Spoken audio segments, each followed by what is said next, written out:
I declare the 10th emergency special session of the General Assembly resumed.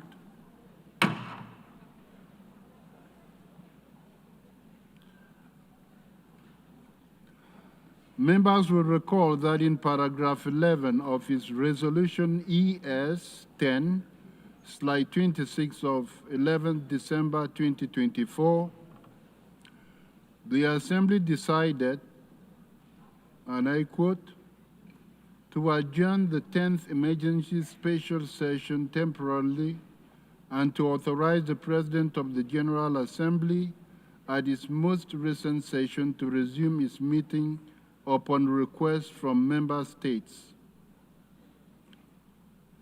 In this regard, I should like to draw the attention of delegations to document A/ES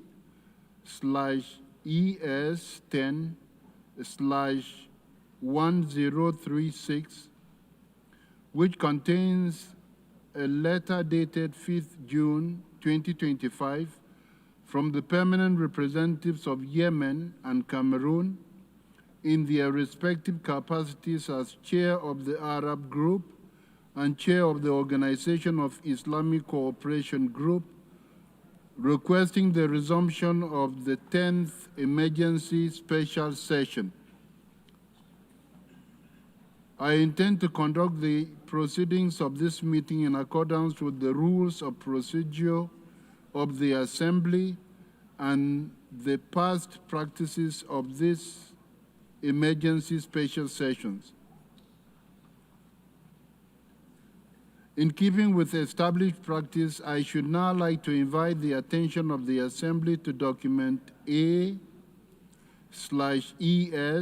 10/1037 concerning member states that are in arrears in the payment of their financial contributions to the United Nations within the terms of Article 19 of the Charter.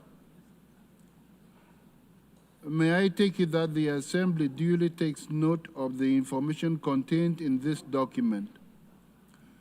It is so decided.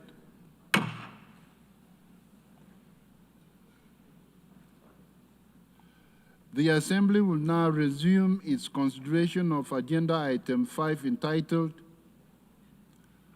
Illegal Israeli Actions in Occupied East Jerusalem and the rest of the occupied Palestinian territory. In this connection, the Assembly has before it a draft resolution contained in document A/ES 10/L34/revision 1.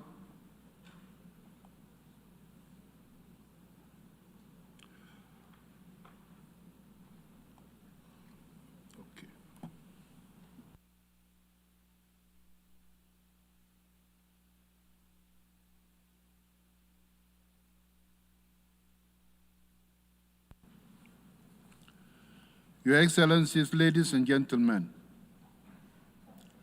we convene today following the use of the veto by a permanent member of the Security Council against a draft resolution that contained 3 urgent demands. 1, an immediate, unconditional, and permanent ceasefire in Gaza respected by all parties. 2, the immediate, dignified, and unconditional release of all hostages held by Hamas and other groups.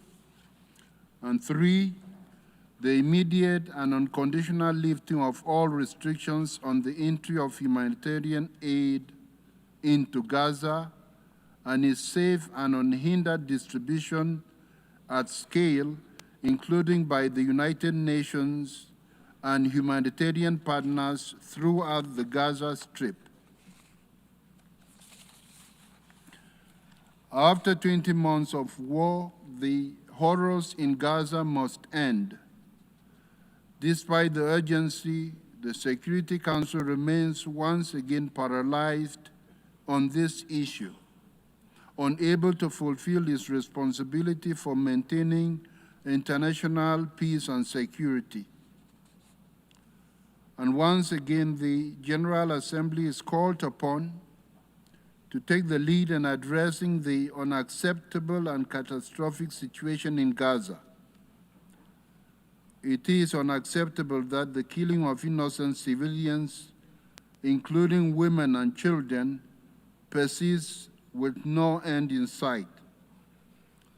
It is unacceptable that hostages continue to be held. It is unacceptable that civilians are willfully deprived of food, water, and medicine, and that they continue to be forcibly displaced. Today, the General Assembly is called upon to act. As representatives of the international community, we must translate our commitment to the Charter of the United Nations, to international law, to justice, and to the dignity and worth of every human being into meaningful action on the ground. These values are not simply ideals. They are the very foundation of hope and peace. Together, we must work to finally end the horrors in Gaza. We must start building a better future where the peoples of Palestine and Israel can live in peace, security, and dignity in their sovereign and independent states.